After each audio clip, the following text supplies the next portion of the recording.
ಎಲ್ಲರಿಗೂ ನಮಸ್ಕಾರ. ಕರಾವಳಿ ಸ್ವಾದಕ್ಕೆ ಸ್ವಾಗತ. ಇವತ್ತಿನ ವಿಡಿಯೋದಲ್ಲಿ ಹಬ್ಬಕ್ಕೆ ತುಂಬಾ ಸುಲಭದಲ್ಲಿ ತೆಂಗಿನಕಾಯಿ ಹಾಲನ್ನು ಬಳಸಿ ಗರ್ಗರಿಯಾದ ತೆಂಗೊಳಲು ಅಥವಾ ಚಕ್ಲಿನ ಹೇಗೆ ಮಾಡೋದು ಅಂತ ತೋರಿಸ್ಕೊಡ್ತಾ ಇದ್ದೀನಿ. ತುಂಬಾ ರುಚಿಯಾಗಿ ಬರುತ್ತೆ. ಬನ್ನಿ ಮಾಡುವ ವಿಧಾನ ನೋಡೋಣ. ಚಕ್ಲಿ ಮಾಡಲಿಕ್ಕೆ ಮೊದಲಿಗೆ ನಾನಿಲ್ಲಿ 3 ಕಪ್ ಆಗುವಷ್ಟು ದೋಸೆ ಅಕ್ಕಿನ ಹಾಕೊಳ್ತಾ ಇದ್ದೀನಿ.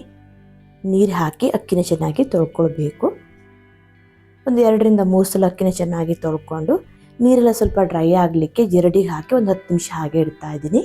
ಹಾಗೆ 1 ಕಪ್ ಆಗುವಷ್ಟು ಉದ್ದಿನ ಬೇಳೆನ ಹಾಕೊಳ್ತಾ ಇದ್ದೀನಿ. 3 ಕಪ್ ಅಕ್ಕಿಗೆ 1 ಕಪ್ ಆಗುವಷ್ಟು ಉದ್ದಿನ ಬೇಳೆನ ಹಾಕೊಳ್ಬೇಕು. ಇದನ್ನು ಸಹ ಒಂದು 2 ಸಲ ವಾಶ್ ಮಾಡಿಕೊಂಡು ಜರಡಿಗೆ ಹಾಕಿ ಒಂದು 10 ನಿಮಿಷ ಹಾಗೆ ಬಿಟ್ಬಿಡಿ. 10 ನಿಮಿಷ ಆಗಿ ನೀರೆಲ್ಲ ಸ್ವಲ್ಪ ಡ್ರೈ ಆದಮೇಲೆ ತೆಳ್ಳಗಿನ ಒಂದು ಕಾಟನ್ ಬಟ್ಟೆ ಮೇಲೆ ಹಾಕಿ ತೆಳ್ಳಗೆ ಹರಡ್ಕೊಂಡು ಒಣಗಿಸ್ಕೊಳ್ಬೇಕು. ಬಿಸಿಲಲ್ಲೇ ಒಣಗಿಸ್ಬೇಕಂತೇನಿಲ್ಲ. ಫ್ಯಾನ್ ಹಾಕಿ ಫ್ಯಾನ್ ಕೆಳಗಡೆ ನೋಡಿ ಈ ರೀತಿ ಒಂದು ತೆಳ್ಳಗಿನ ಕಾಟನ್ ಬಟ್ಟೆ ಹಾಕಿ ತೆಳ್ಳಗೆ ಈ ರೀತಿ ಹರಡ್ಕೊಳ್ಬೇಕು. ರಾತ್ರಿ ಈ ರೀತಿ ಒಣಗಿಸಿಟ್ರೆ ಬೆಳಗಾಗುವಷ್ಟು ಡ್ರೈ ಆಗುತ್ತೆ. ಇದೇ ರೀತಿ ಉದ್ದನ್ನು ಸಹ ಒಣಗಿಸ್ಕೊಂಡ್ರೆ ಆಯಿತು. ಬೆಳಿಗ್ಗೆ ತೋರಿಸ್ತಾ ಇದ್ದೀನಿ, ನೀರೇನು ಕೈಗೆ ಅಂಟ್ಕೊಳ್ತಾ ಇಲ್ಲ, ಡ್ರೈ ಆಗಿದೆ. ಇದನ್ನು ಇವಾಗ ಚೆನ್ನಾಗಿ ಹುರ್ಕೊಳ್ಬೇಕು.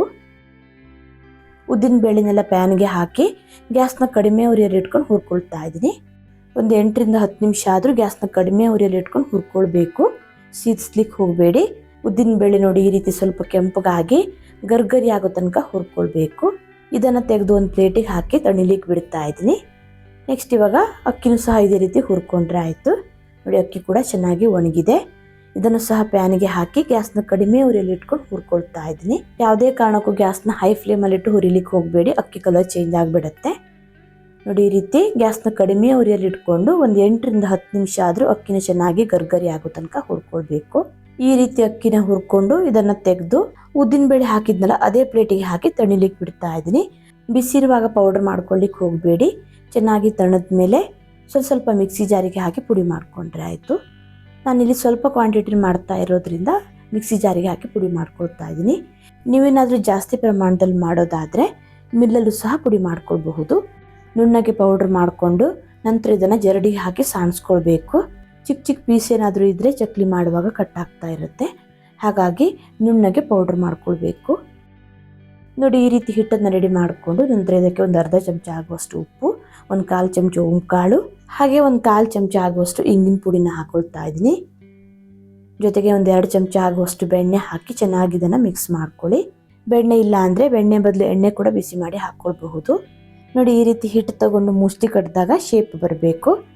ಈ ರೀತಿ ಹಿಟ್ಟನ್ನು ರೆಡಿ ಮಾಡಿಕೊಂಡು ನಂತರ ಹಿಟ್ಟು ಕಲಿಸ್ಕೊಳ್ಳಿಕ್ಕೆ ನಾನಿಲ್ಲಿ ಕಾಯಿ ಹಾಲನ್ನು ಹಾಕೊಳ್ತಾ ಇದ್ದೀನಿ. ಕಾಯಿ ಹಾಲು ಹಾಕಿ ಹಿಟ್ಟನ್ನು ಕಲಿಸ್ಕೊಳ್ಳೋದ್ರಿಂದ ಚಕ್ಲಿ ತುಂಬಾ ರುಚಿಯಾಗಿ ಬರುತ್ತೆ. ಒಂದು ವೇಳೆ ನಿಮಗೆ ಕಾಯಿ ಹಾಲು ಬೇಡ ಅಂದರೆ ನೀವು ಇದಕ್ಕೆ ಸ್ವಲ್ಪ ಚಿಲ್ಲಿ ಪೌಡ್ರ್ ಹಾಕಿ ನೀರು ಹಾಕಿ ಕೂಡ ಹಿಟ್ಟನ್ನು ಕಲಿಸ್ಕೊಳ್ಬಹುದು. ನಾನಿಲ್ಲಿ ಕಾಯಿ ಹಾಲು ಬಳಸ್ತಾ ಇರೋದ್ರಿಂದ ಚಿಲ್ಲಿ ಪೌಡ್ರ್ ಹಾಕ್ಕೊಂಡಿಲ್ಲ. ಸ್ವಲ್ಪ ಕಾಯಿ ಹಾಲನ್ನು ಹಾಕ್ಕೊಂಡು ಹಿಟ್ಟನ್ನು ಚೆನ್ನಾಗಿ ಕಲಿಸ್ಕೊಳ್ಬೇಕು. ತುಂಬ ಗಟ್ಟಿನೂ ಕಲಿಸ್ಕೊಳ್ಬಾರ್ದು, ತೀರ ತೆಳ್ಳಗಾದರೂ ಚೆನ್ನಾಗಿರಲ್ಲ. ತುಂಬ ಗಟ್ಟಿಯಾಗಿ ಹಿಟ್ಟನ್ನು ಕಲಿಸ್ಕೊಂಡ್ರೆ ತೆಂಗುಳಲೆ ಮಾಡುವಾಗ ಕಟ್ಟಾಗ್ತಾ ಇರುತ್ತೆ. ಒಂದು 2ರಿಂದ 3 ನಿಮಿಷ ಹಿಟ್ಟು ಸಾಫ್ಟ್ ಆಗೋ ತನಕ ಚೆನ್ನಾಗಿ ನಾದ್ಕೊಂಡು ನಂತರ ನೋಡಿ ರೀತಿ ಹೋಲಿರೋ ಪ್ಲೇಟ್ನ ತಗೊಂಡು ತೆಂಗುಳನ್ನ ಮಾಡ್ಕೊಂಡ್ರೆ ಆಯಿತು. ಚಕ್ಲಿ ಅಚ್ಚಿಗೆ ಎಷ್ಟು ಹಿಟ್ಟು ಹಿಡಿಯತ್ತೋ ಅಷ್ಟು ಹಿಟ್ಟನ್ನು ತುಂಬಿ ನಂತರ ಅಚ್ಚನ್ನು ಕ್ಲೋಸ್ ಮಾಡಿದರೆ ಆಯಿತು. ಹಿಟ್ಟು ತುಂಬಿ ಅಚ್ಚನ್ನು ಕ್ಲೋಸ್ ಮಾಡಿದ ಮೇಲೆ ನೆಕ್ಸ್ಟ್ ಇವಾಗ ತೆಂಗುಳನ್ನ ಹೇಗೆ ಮಾಡೋದು ಅಂತ ತೋರಿಸ್ತಾ ಇದ್ದೀನಿ. ನೋಡಿ ಈ ರೀತಿ ಎಣ್ಣೆಯಿಂದ ತೆಗೆಯೋ ಸೌಟನ್ನ ತಗೊಂಡು ಅದರ ಮೇಲೆ ನೋಡಿ ಈ ರೀತಿ ಅಚ್ಚನ್ನು ಪ್ರೆಸ್ ಮಾಡ್ತಾ ಒಂದು ರೌಂಡ್ ಹಾಕಿ ತೆಂಗುಳನ್ನ ಮಾಡ್ಕೊಂಡ್ರೆ ಆಯಿತು. ನಂತರ ನೋಡಿ ಈ ರೀತಿ ಸ್ವಲ್ಪ ಪ್ರೆಸ್ ಮಾಡ್ಕೊಂಡು ಕ್ಲೋಸ್ ಮಾಡ್ಕೊಳ್ಬೇಕು. ಇಲ್ಲಾಂದರೆ ಎಣ್ಣೆಲಿ ಬಿಟ್ಟಿದ ತಕ್ಷಣ ಬಿಟ್ಕೊಳ್ಳೋ ಚಾನ್ಸಸ್ ಇರುತ್ತೆ.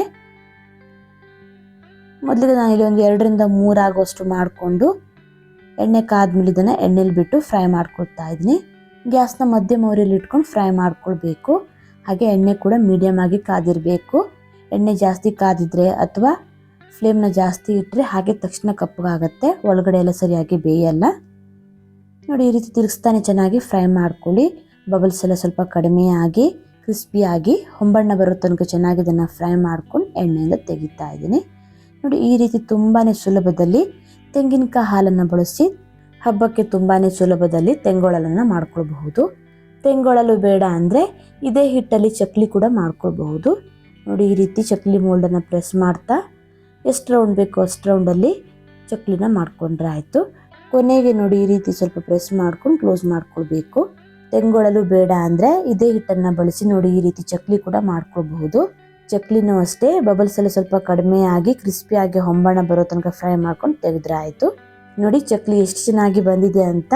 ಇದೇ ರೀತಿ ತುಂಬಾನೇ ಸುಲಭದಲ್ಲಿ ಹಬ್ಬಕ್ಕೆ ತೆಂಗಿನಕಾಯಿ ಹಾಲನ್ನು ಬಳಸಿ ಗರ್ಗರಿಯಾದ ತೆಂಗೊಳಲು ಅಥವಾ ಚಕ್ಲಿನ ಮಾಡ್ಕೊಳ್ಬಹುದು. ತುಂಬಾನೇ ಟೇಸ್ಟಿಯಾಗಿ ಬರುತ್ತೆ. ವಿಡಿಯೋ ಇಷ್ಟ ಆದರೆ ಲೈಕ್ ಶೇರ್ ಕಮೆಂಟ್ ಮಾಡೋದನ್ನ ಮರಿಬೇಡಿ. ಮತ್ತೆ ಸಿಗ್ತೀನಿ ಹೊಸ ವಿಡಿಯೋ ಒಂದಿಗೆ. ಧನ್ಯವಾದಗಳು.